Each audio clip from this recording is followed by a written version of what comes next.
Good morning. Good morning. Is everyone able to hear me?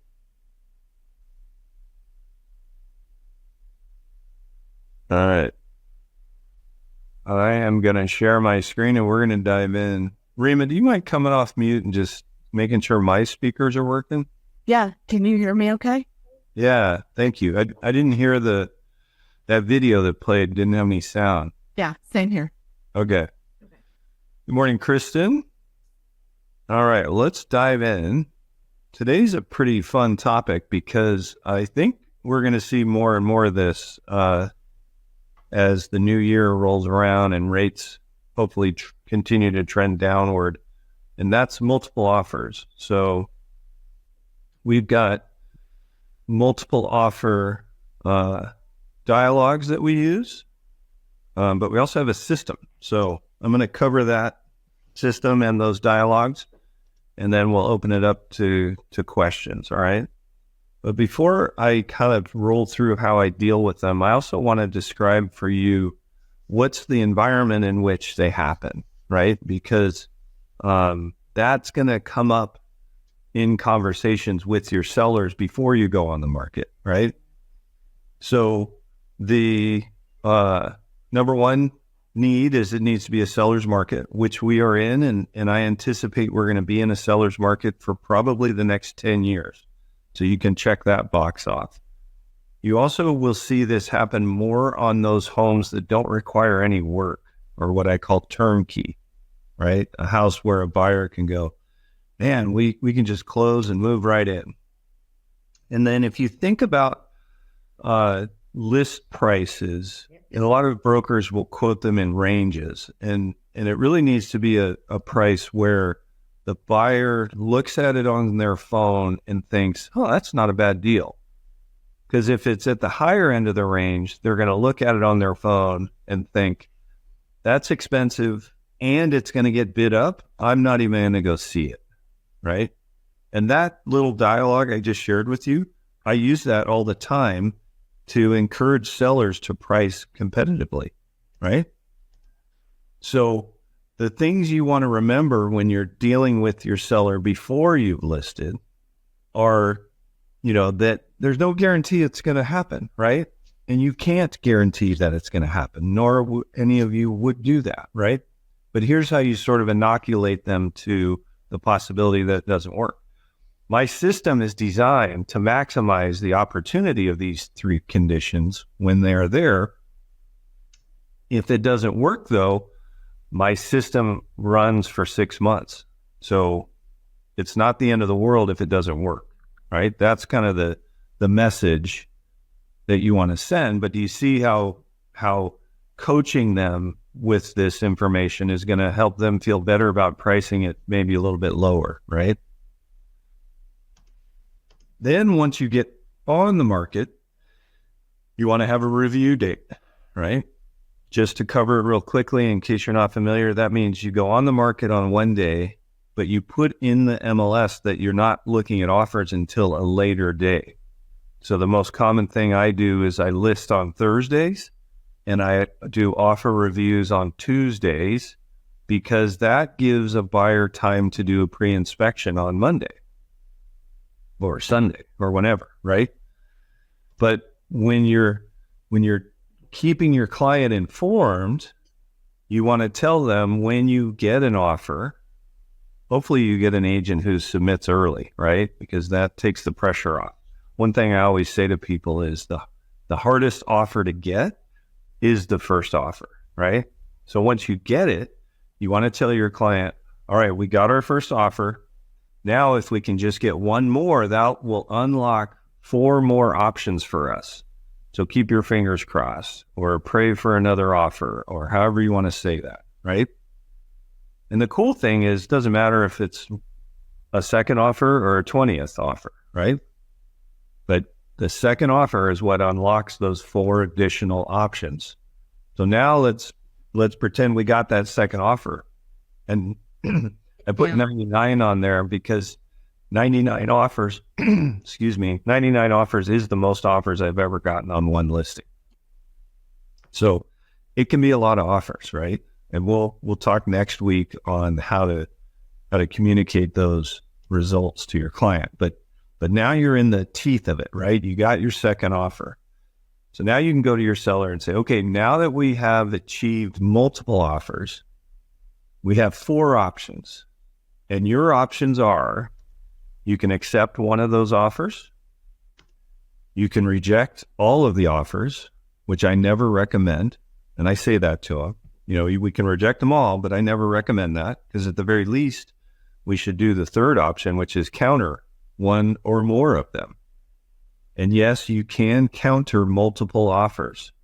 And a lot of realtors don't know that. I say this to my client. I go, a lot of realtors don't realize that, but there is an advanced technique that we use in order to counter multiple offers. And if they ask, I'll tell them what we do. We're not splitting the atom here, right? But all you do is you put in the counter language that says, this counteroffer will not be considered accepted until the seller or seller, till the seller confirms acceptance. Seller is countering more than one offer. That's it, right? Because then if everybody accepts their counter, then you can confirm back to just one of them, and that's mutual, right? But back to the dialogue, right? So we can counter one or more of the offers, and I do tell them that that's an advanced maneuver that most brokers don't know how to do. Or we can do my personal favorite, which is called highest and best. And that's when they go, what's that, right? Highest and best, how does that work? I often, just to be funny, I say it works great. No, I'm kidding. So here's what I say. I go, this is where you're going to tell me to go back to all buyers and ask for their highest and best by tomorrow at 5:00. And it doesn't have to be 5:00.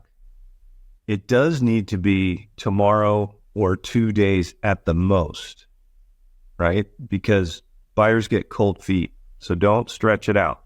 So I almost always do the very next day at a time that works for both my client and me, right? So I go, this is where you're going to tell me to go back to all buyers and ask for their highest and best by tomorrow at X time. When I do this, I actually have a system that I follow, and it goes like this. So I'm talking to my client in a way that gives them supreme confidence that this is not my first rodeo, right? And they're going to listen intently, and they're going to hear a bunch of things that are designed to help their outcome, right? So here's how it goes. I go, you're going to tell me to call them and say, the seller has asked me to go back to all buyers and ask for their highest and best by tomorrow at 5:00. And then I say to the seller when I'm explaining this, and then I zip it. I shut up, because I want to listen carefully to see if they react viscerally, right? Because if they do, that's a problem. So I say, the sellers asked me to go back to all buyers and ask for their highest and best by tomorrow at 5:00. And then I listen. And if they go, oh, crap, or you suck, or I'm out, or whatever, right? I'm going to talk them off the ledge, because I don't want to lose anybody. And I explain this to my seller, and I tell them, and I never have. I have yet to lose anybody, because I listen carefully, and if they do react this early, I convince them to stay in the game. I say things like, hey man, with this situation, and this is what the next bullet says, is I come clean on how many there are. Did you guys notice that I said all buyers? Well, down here, if they react viscerally, I'm going to tell them, hey man, there's only 2 of you, right? Or 3, or whatever it is. And what if that other buyer tells me to kick rocks? All you would need to do is extend your expiration and you would win. So I'm coaching them to stay in the game and not even revise their offer, right? I'm coaching them to just stay and extend their expiration till tomorrow, right? Then I tell them, what I'm going to do after we get off the phone is I'm going to send you an email that will explain some things besides price that your client can change to increase their chances of winning. Right? So I'm going to walk them through, okay, your earnest money is the smallest, or your close date is the longest, or whatever, right? Terms besides price that your client may be able to adjust that could make your offer more acceptable to the seller without increasing the price. That's what they want to hear, right? Because they know if their client's already at their maximum. And then I always kind of dangle and then at the end, if they do anything on price, that's totally up to them, right? Because most people, once they get to this point in the game, they're going to sharpen their pencil. Even if it's just another 10 grand, they're going to do something on price because they know that there's other offers out there, right? Do you see how if they follow my advice in the email and tighten up all the non-price related stuff, we're going to end up with a bunch of offers that all look pretty close to each other except for price. Right? If I coach them on the earnest money, if I coach them on the close date, if I coach them on the contingencies, if they comply, we're going to end up with a bunch of offers that all have all the same terms except for price. That makes my client's job easier, right? And my job easier. Right? So the email, after we hang up the phone, it looks like this. This is the structure, right? It's an update on your offer on 1234 Happy Street. First of all, thank you for your offer. It was well written, and we can tell your client really wants this home. What am I doing there? I'm complimenting them. Human nature says if people like you, they will work with you, right? And if you compliment them, they will like you. Pretty straightforward, right? As I mentioned over the phone, we're asking all buyers to submit their highest and best by whatever time tomorrow. I thought I'd give you some feedback on parts of your offer that you may want to consider revising in order to make it stronger, as well as some housekeeping comments to tighten things up. Please don't take this as a criticism or condescending. I just want you to know what things might make it stronger and could be difference makers to my seller. Obviously, it's up to your client to decide if they want to make these changes in addition to any revisions to price that they decide to make. So I'm going to give them some pretty direct coaching, and I don't want them to take it, negatively. So I get ahead of that. Please don't take any of this as criticism or condescending, right? And then I just give them a list. Form 21, do this. Form 21, your earnest money is the smallest. Consider increasing it. Form 22A, you're doing this. Whatever your forms are, you give them a recitation of the changes you would advise. And if you guys want to see what most of those changes are, go to my YouTube channel and watch a video called Writing Winning Offers, because it's all about the changes in a contract that you can make that will make your offer better and easier to accept besides price, right? So, you guys are in multiple states. You might not have some of these clauses, but a lot of the clauses are in every state, and you can tweak them to your client's advantage, okay? And then I end it with, again, can't thank you enough for your offer. You don't have to make any of these changes, but they would make your offer more attractive to my seller. Thank you, and you are welcome to call me with any questions. Thank you again. That's it, right? So I don't know what I just did. And then I go back to the video, stop sharing, right? So I've inoculated them over the phone, and I've listened, right? Because when you deliver that news, they may react really negatively. And I want to calm them down and say, look, man, there's only two of you. Just extend your expiration. You'll probably win, right? I make it seem like their reaction is normal, and I'm expecting that same reaction from the other agent. Their reaction's not normal, right? And if your client says, this makes me nervous, you can tell them, hey, 10 years ago, this sort of conversation would be received very negatively because it was kind of shocking to agents. They've never been in a multiple offer situation. But in the last 10 years, it's become very common. And it's been a long time, just so you guys all know, it has been a very long time since I've had any agent go, screw you, this sucks.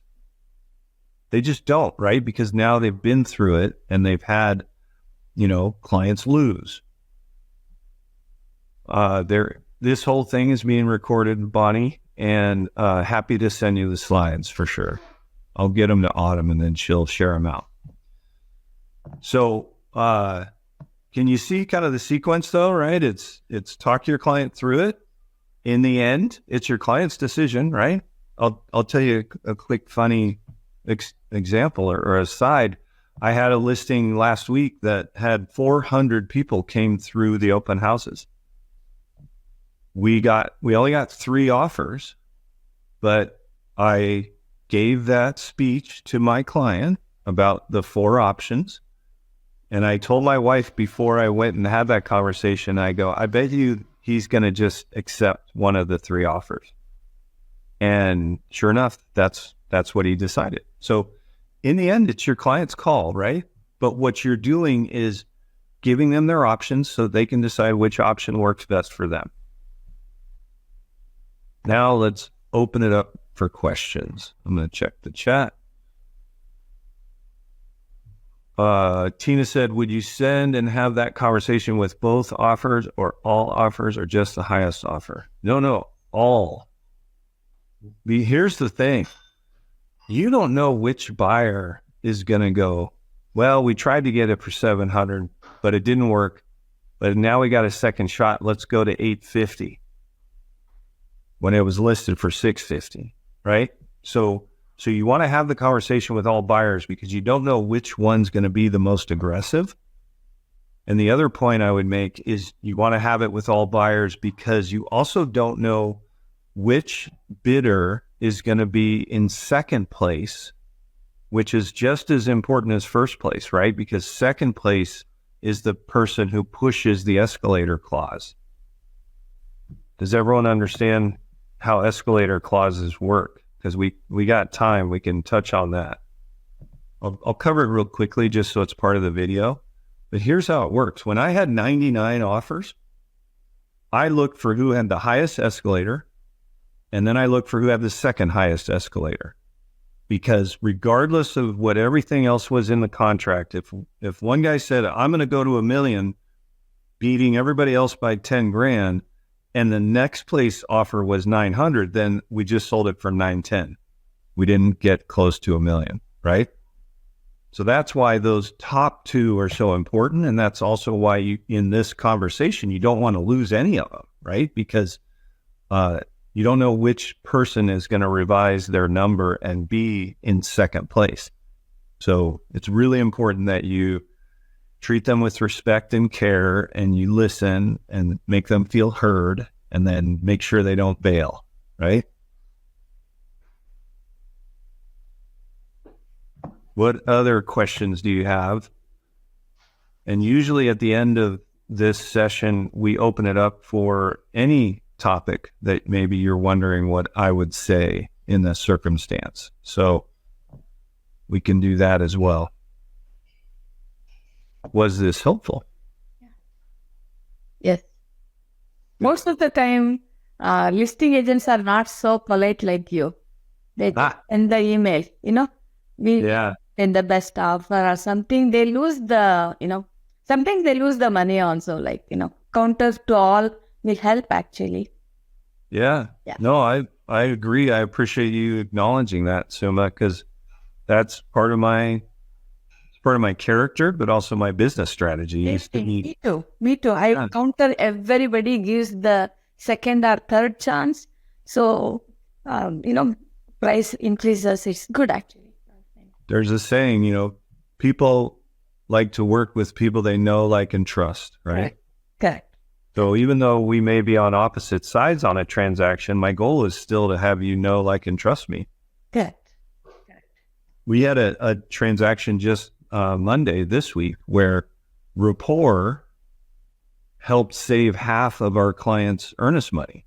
Correct. Because if it weren't for the rapport that my teammate built with the other party, they had no right to any of the earnest money. But because he liked her, he talked to his client and he came back and he said, my client agreed to give back half. That's a home run, right? And that is 100% due to the fact that this agent built great rapport with the cooperating agent. Isn't it kind of funny that we're all called cooperating brokers, but so many of us are not very cooperative? I don't know why sellers, listing agents does that like that, because sometimes I will be the listing agent and then for some properties, you will be the listing agent, Right. Well, concept people don't understand. Just like that, they don't respond. Oh. They don't change the status in the MLS and say offer already accepted, Yeah. I don't know. People has to get trained properly. Yeah. Well, you're right, though. Our paths are going to cross multiple times. We may as well treat each other with respect. Correct. Along the way. Correct. Yeah, it's funny. Anyway, I'll give you another funny example. I'm with EXP, and the cool thing about EXP is we get to pick who we work with, right? So if I want to recruit somebody, I'm not going to recruit an asshole, right? Correct. And I sent a text message to an agent at another firm about a mastermind we were having, and he wrote back, "You're my competition. Why on earth would I mastermind with you?" Wow. And I was like, wow, that's the scarcity mindset in full bloom right there, right? That's it. I mean, I've always believed that there's plenty of business out there. I'm not worried about competing with you, and you shouldn't worry about competing with me. Yeah. That's how it should be. Yeah. All right. Any other questions about this or other scenarios where you could use some dialogues or coaching? This is nice. And also sometimes, I guide the sellers that, even though price is high, if down payment is low and if you think that, they may not close, and I tell them, here is the situation, you can get the low priced offer and you will close soon. Sometimes, you will sense it. That's a great point, Suma. Here's a dialogue I use for that. I tell them, when we get multiple offers, my job isn't to help you identify the highest offer. That's easy. You can do that without me, right? Mm-hmm. My job is to identify the most likely to successfully close. Correct. Now, hopefully that's the highest or close to the highest, but that will bring into play things like how big is the down payment? Is there going to be an appraisal? Could there be issues there? Are there contingencies that, give the buyer the right to renegotiate, etc.? And when you say things the way I say them, it usually causes the listener to go, oh, thank God I met this guy, or thank God I hired this guy. Yeah. And that's why I want to teach all these things so that you guys have that same, phenomenon when you're dealing with people. Mm-hmm. Rima, I see your hand in the air. Wait, I just don't care. Ned. I was just going to mention the appraisal piece of it too, and that having a backup offer on one of those doesn't hurt, because if you end up if the property doesn't come in at or the appraisal doesn't come in at the offered price and the difference can't be made up, sometimes that top person ends up having to back out of the deal, and having that backup is great for your clients. Yeah, I'm actually planning to cover that next Thursday from both the buyer and seller perspective. But you're exactly right. There is no reason for any of us to not pursue being in backup, or as a listing broker trying to gather or garner a backup for that exact reason. Mm-hmm. Yeah. Great point. Mm-hmm. The other thing, if you guys haven't seen much of it, is happening more and more right now. I just had it happen twice this week. appraisal waivers. You guys familiar with appraisal waivers? Yeah, we do. Yeah. When a buyer client has a high enough credit score and a big enough down payment, and they get run through the automated underwriting systems, DU and Loan Prospector, the computer can say, hey, we don't need an appraisal on this one. Yeah. And, because we've been in an appreciating market for a while, and because, at least in both these cases, they were larger down payment clients with good scores, you can get that. And when you get that, guess what? You can close a finance deal in like 10 days if the appraisal waiver comes through. Yeah. Yeah. All right. Well, I appreciate you guys hanging out with me today. I will make sure that we get the slides over to Autumn and the Agent Collective team. And you guys can email ae@theagentcollective.com. And I look forward to seeing you guys next Thursday when we're going to dig into backup offers and backup from both the buyer and seller perspective.